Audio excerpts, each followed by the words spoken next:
Hello दोस्तों, कैसे हैं आप सभी। आई होप कि आप लोग अच्छे होंगे और अपने स्टडी को अच्छे से कर रहे होंगे।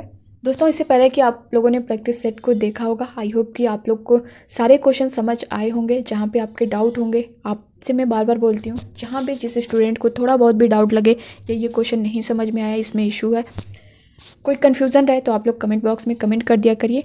मैं आपका जो भी इशू रहेगा, जो भी प्रॉब्लम रहेगा, मैं उसे सॉल्व करने की पूरी कोशिश करूँगी।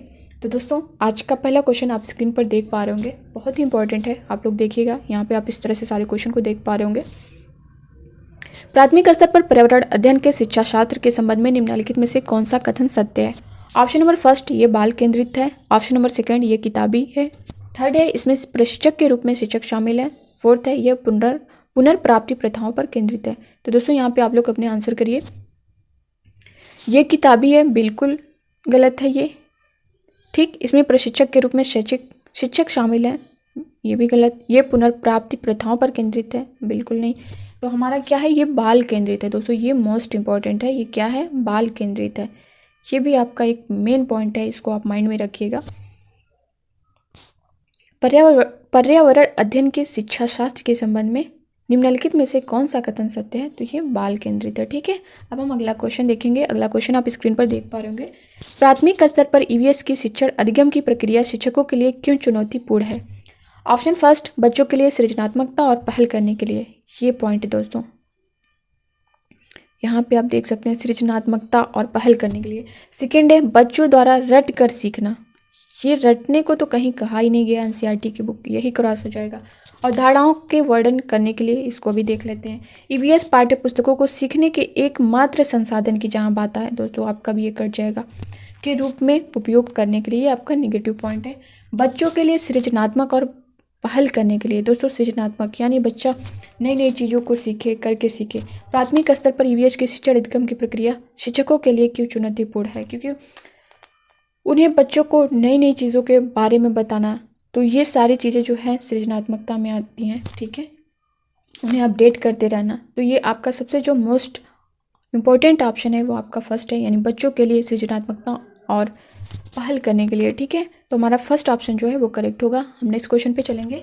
अगला क्वेश्चन आप देख पा रहे होंगे, निम्नलिखित में से कौन ईवीएस सीखने की अधिकतम सुविधा प्रदान कर सकता है।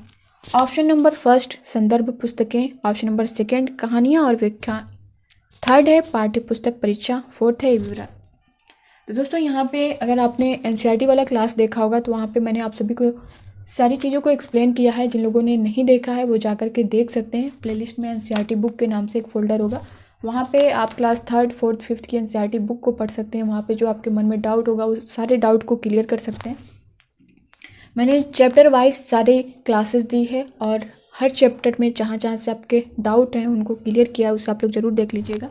तो दोस्तों, यहाँ पे पूछा क्या है, कौन ईवीएस सीखने की अधिकतम सुविधा प्रदान कर सकता है। तो दोस्तों, कहानियाँ और लेखन जो है ना, ये मोस्ट इम्पॉर्टेंट है, क्योंकि बच्चे जो छोटे बच्चे होते हैं वो कहानियाँ बहुत शौक से सुनते हैं, और उस पर जो चर्चाएँ करते हैं, वाद विवाद करते हैं, तो ये एक सीखने का जो है उनका बहुत अच्छा साधन होता है। ठीक है, संदर्भ पुस्तकें ये नहीं होगा, पाठ्य पुस्तक परीक्षा ये भी नहीं, विवरण ये भी नहीं। तो कहानियाँ और व्याख्यान ये मोस्ट होगा। तो ठीक है, आपका जो थर्ड का है, सेकंड ऑप्शन है, वो करेक्ट हो जाएगा। अब अगला क्वेश्चन हम देखेंगे। अगला क्वेश्चन आप देख पा रहे होंगे, निम्न में से कौन प्राथमिक स्तर पर पर्यावरण अध्ययन के पाठ्यक्रम का विषय है। ऑप्शन नंबर फर्स्ट, परिवार और मित्र। सेकेंड, परिवहन के साधन। थर्ड, जल संरक्षण। फोर्थ, हमारी क्रांति। दोस्तों, जैसा कि मैंने इससे पहले क्या जो प्रैक्टिस दिया था, उसमें आपने देखा होगा मैंने किस तरह से आप लोगों को बताया था 6 थीमों के बारे में। अगर आप उसे देखे होंगे तो यहाँ पे कर सकते हैं, क्योंकि ये क्वेश्चन किसी भी तरह से घुमा सकता है, पूछ सकता है।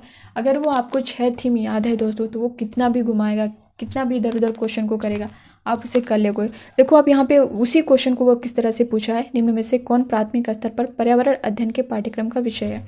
तो दोस्तों, पहला ही था आपका परिवार और मित्र। तो इस तरह से हमारा ऑप्शन फर्स्ट जो है वो करेक्ट होगा, बाकी ये 3 ऑप्शन आपके रॉन्ग है। ठीक है,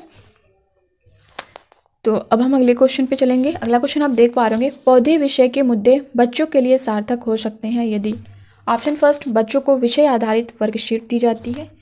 सेकेंड है, क्षेत्र भ्रमण मुद्दों के इर्द गिर्द आयोजित किए जाते हैं। थर्ड है, शिक्षकों द्वारा प्रदर्शन दिए जाते हैं। फोर्थ है, आमंत्रित व्याख्यानों के बाद सामूहिक कार्य का आयोजन किया जाता है। तो दोस्तों, यहाँ पे आप लोग अपने आंसर करिए, इसका क्या आंसर होगा। पौधे विषय के मुद्दे बच्चों के लिए सार्थक हो सकते हैं। बच्चों को विषय आधारित वर्कशीट दी जाती है। नहीं, ये कोई मेन ऑप्शन नहीं है, आंसर नहीं है इसका। क्षेत्र भ्रमण मुद्दों के इर्द गिर्द आयोजित किए जाते हैं। दोस्तों ये क्षेत्र भ्रमण मोस्ट इम्पॉर्टेंट है, यानी बच्चा जो क्षेत्र भ्रमण करता है, जैसे मैंने आपको बताया था एनसीईआरटी की बुक में साफ साफ दिया हुआ है, पौधे विषय के मुद्दे बच्चों के लिए सार्थक हो सकते हैं। बच्चा जो भ्रमण करके सीखता है, चीज़ों को देख के सीखता है। अगर वो किसी पौधों को देख रहा है, उसकी पत्ती को देख रहा है, उसके स्टेम को देख रहा है, उसकी जड़ को देख रहा है, वो जान रहा है ये जड़ है, तो वो चीज़ों को अच्छे से समझ पाता है। और वही होता है क्षेत्र भ्रमण, मुद्दों के इर्द गिर्द आयोजित किए जाते हैं। तो वो चीज़ों को अपने आसपास के आस पड़ोस की चीज़ों को भ्रमण द्वारा यानी घूम घूम कर उन चीज़ों को देखता है, अवलोकन करता है, समझता है।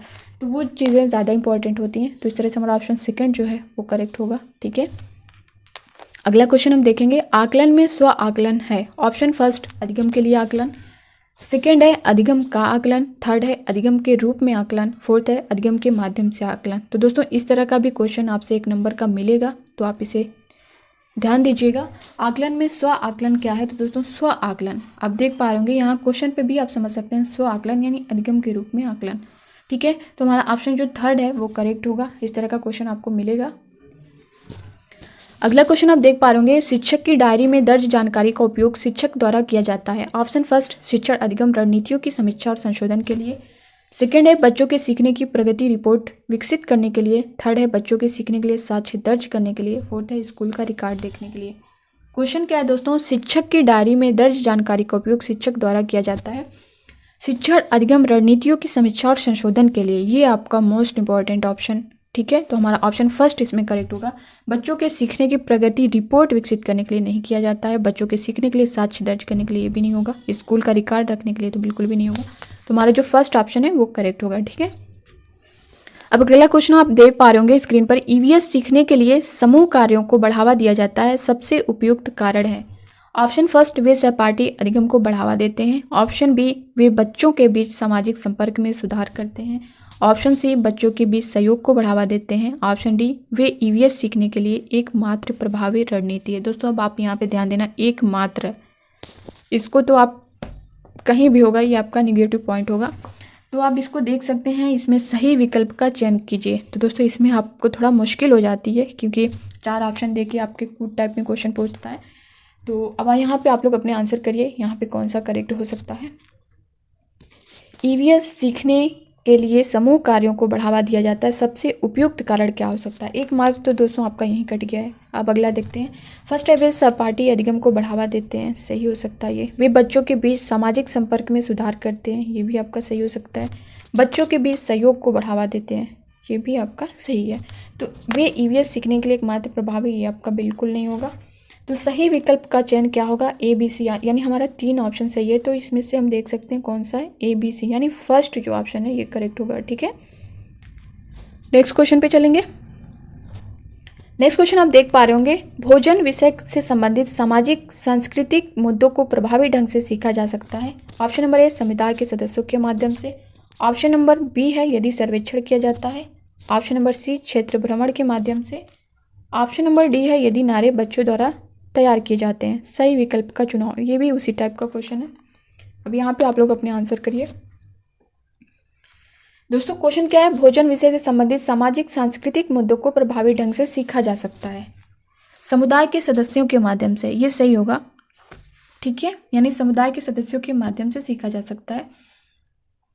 यदि सर्वेक्षण किया जाता है, इसके द्वारा भी आप सीख सकते हैं। क्षेत्र भ्रमण के माध्यम से, इससे भी आप सीख सकते हैं, ये तो मोस्ट इंपॉर्टेंट है, क्षेत्र भ्रमण के माध्यम से।